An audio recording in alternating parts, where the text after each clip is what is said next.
नित्य प्रति भगवान के पावन सत्संग में आजकल आप वेदांत की विचार जिसे कहते हैं वेदांत विचार और उपनिषद के पावन जो सूत्र हैं उनके बारे में श्रवण कर रहे हैं।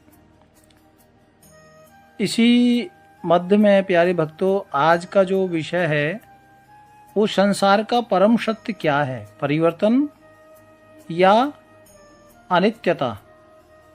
प्यारे भक्तों, जैसे कि आप लोगों ने सुना होगा, श्रवण किया होगा, सब लोग जानते भी हैं, कई बार सुना भी है, पर इसको हमको दिल में उतारना है। और जीवन का सबसे बड़ा परम सत्य है, भगवान श्री कृष्ण ने युधिष्ठिर जी को पूछा था महाभारत में कि जीवन का सत्य क्या है। तो युधिष्ठिर जी ने कहा था, हे कन्हैया, जीवन का जो परम सत्य है मृत्यु। लेकिन प्यारे भक्तों, इसके साथ में और एक शब्द आज मैंने जोड़ा है, परिवर्तन। परिवर्तन एक नियम है, शीलता है। इसे दूसरे शब्दों में संसार की अनित्यता भी कह सकते हैं। इस जीवन की यात्रा में होने वाले जितने भी ऐश्वर्य हैं, धन संपत्ति, सत्ता, रूप, प्रभुता, स्वास्थ्य, कभी भी किसी के जीवन में स्थिर नहीं रहता। यह समय अनुसार सभी का क्षीण होता रहता है, ये निश्चित है। देखिए, जो आज है वो कल नहीं रहेगा।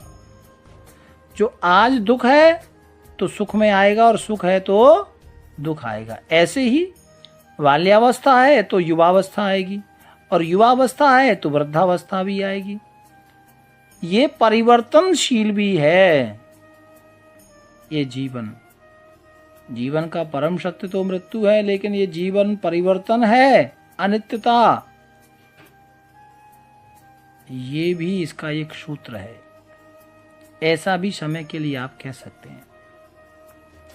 प्यारे भक्तों, हर क्षण, हर एक मिनट जो जीवन का जा रहा है ये वापस नहीं आएगा। जो अभी है वो कल नहीं रहेगा।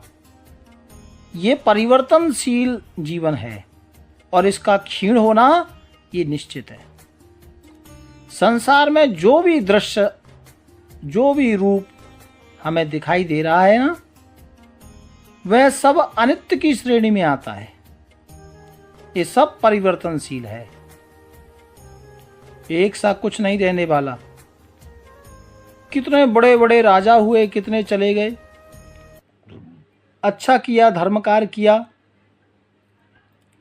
तो वो आज भी जीवित है, और गलत कार्य किया तो उनको कोई नहीं पूछता। इसलिए जीवन में ये जरूरी है। देखो, लोग कहते हैं ना कि ये बंदा अमर हो गया। जीवन में ऐसा कुछ करो कि आप कभी मरे ही नहीं, सदा अमर रहे। तो ये जो सत्संग हम श्रवण कर रहे हैं, सत्य का, परिवर्तनशीलता का, इसको हमें अपने जीवन में उतारना है।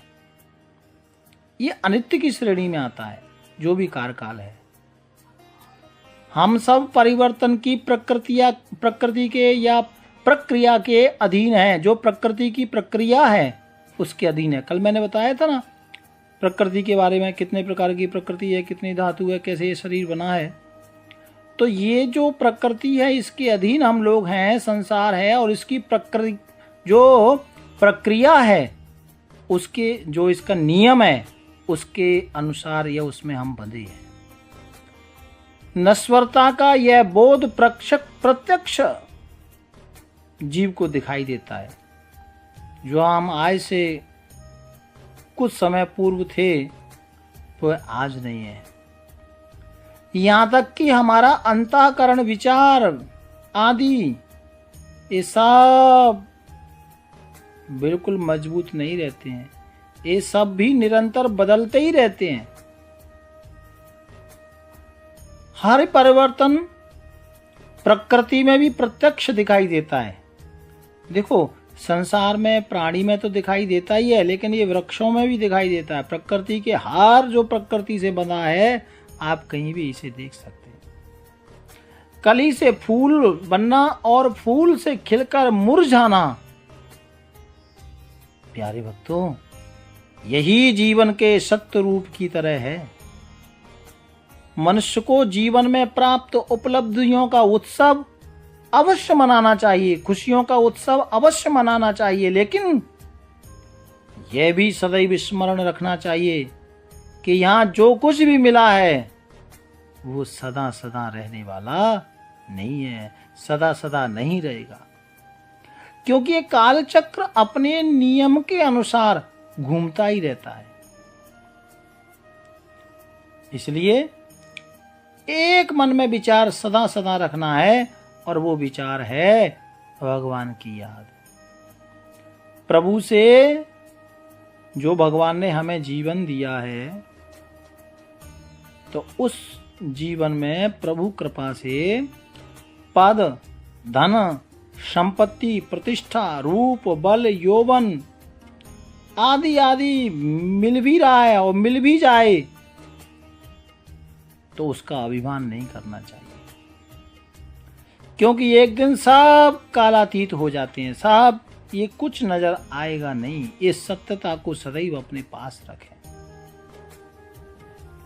जीवन का मूल मंत्र ही है, एक ही है, और वो सदैव सभ्यता रखना, सभ्यता, सुशीलता, और किसी भी परिस्थिति में विचलित नहीं होना। कई बार बहुत दुख आता है ना, तो हम लोग विचलित हो जाते हैं। देखो, सुख आता है ना, तो भी तो हम जीवन जीते हैं और खुशी से जीते हैं।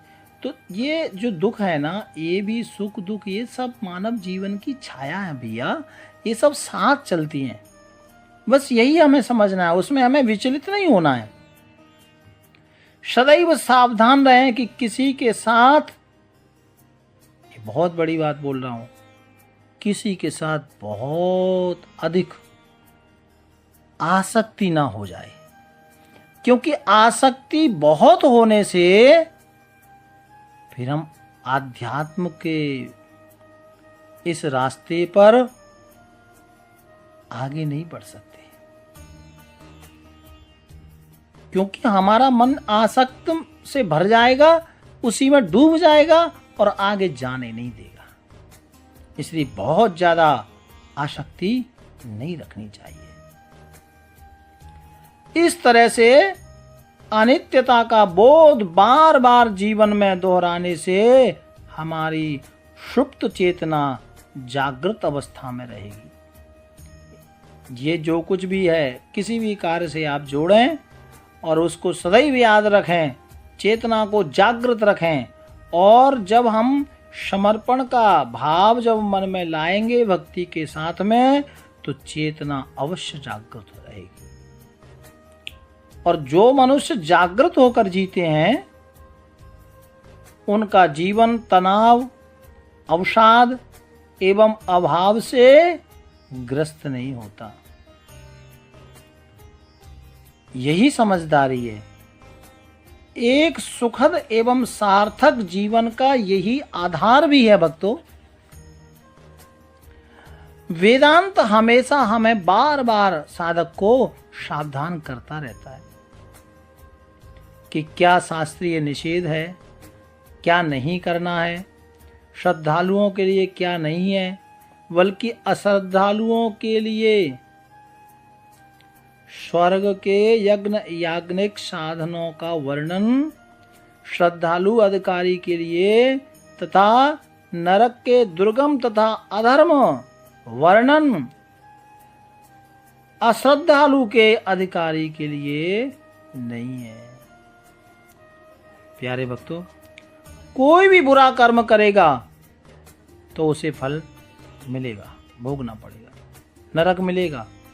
श्रद्धा के और श्रद्धा रखने से भक्तों एक बहुत अच्छी बात आई है, श्रद्धा रखने से ना नरक नहीं मिलता, परंतु यदि श्रद्धालु बुरा काम करेगा तो उसे भी कीट पतंगादि निम्न योनियां प्राप्त होंगी। ये भी आप ध्यान रखो। ऐसा वेद शास्त्र का प्रतिपादन है। जो कानून नहीं मानेगा उसे सजा मिलती है या मिलेगी, और जो कानून मानता है उसे पुरस्कार भी मिलता है। कानून ना मानने वाले की छूट नहीं है, और जानबूझकर मानने का दंड बहुत बड़ा है। इसलिए इस पर हमें विचार करना है।